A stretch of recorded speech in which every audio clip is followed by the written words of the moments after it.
বিসমিল্লাহির রহমানির রহিম। আজকে আমরা দাঁত ব্রাশ করার সঠিক পদ্ধতি প্রদর্শন করতে চাই।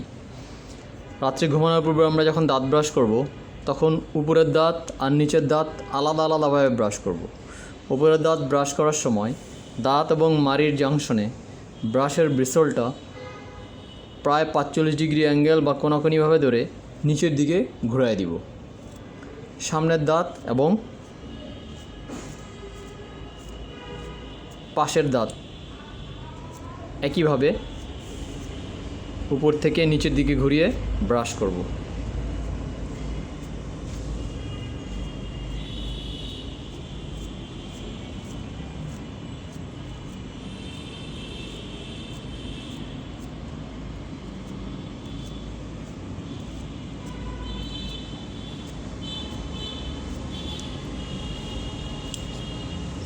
এরপরে যখন আমরা তালুর দিকে ব্রাশ করব, তখন ব্রাশের ব্রিসলটা দাঁত এবং মাড়ির জাংশনে প্রায় 45 ডিগ্রি অ্যাঙ্গেল বা কোনাকুনি ধরে উপর থেকে নিচের দিকে ঘুরিয়ে দিব।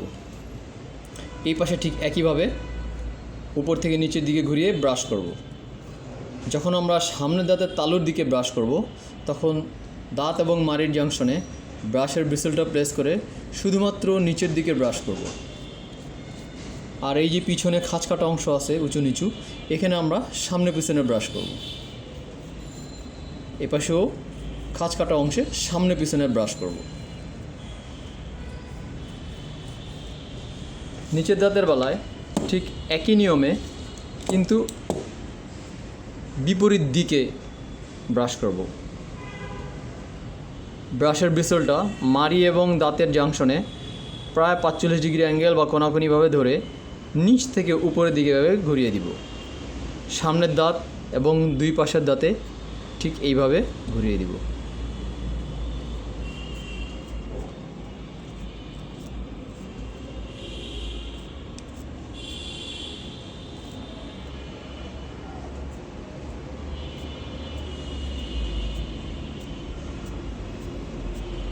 যখন আমরা জিহ্বার দিকের দাঁত ব্রাশ করতে যাব, তখন ব্রাশের ব্রিসলটা দাঁত এবং মাড়ির জাংশনে প্রায় 45 ডিগ্রি অ্যাঙ্গেল বা কোনাকুনিভাবে ধরে নিচ থেকে উপরের দিকে এভাবে ঘুরিয়ে দিব। এই পাশেও ঠিক একইভাবে নিচ থেকে উপরের দিকে ঘুরিয়ে ব্রাশ করব।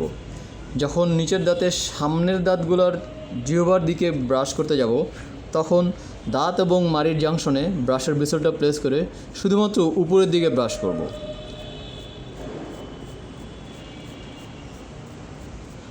আর এই যে দাঁতের পিছনের অংশে উঁচু নিচু খাঁজ কাটা অংশ আছে, এইখানে আমরা সামনে পিছনে ব্রাশ করব।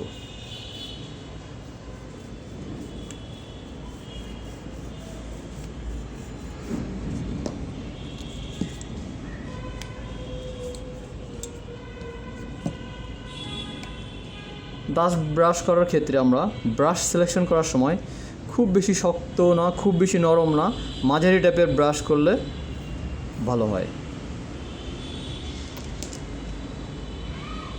পেস্ট সিলেকশনের সময় জেল টাইপের পেস্ট সিলেক্ট করা উত্তম, কেননা জেল টাইপের পেস্ট দাঁতকে কম ক্ষয় করে এবং পেস্টের পরিমাণ নির্ধারণের বেলায় ব্রিসলটা যে পরিমাণ লম্বা তার 5/1 থেকে 3/1 পর্যন্ত পেস্ট নিতে পারি। ব্রাশ করার সময় ব্রাশটা একটু পানিতে ভিজিয়ে নিয়ে 2 মিনিটের মধ্যে সমগ্র দাঁত ব্রাশ শেষ করা উত্তম। এভাবে সঠিক নিয়মে দাঁত ব্রাশ করে আমরা দাঁতের অনাকাঙ্ক্ষিত রোগ থেকে মুক্ত থাকতে পারি।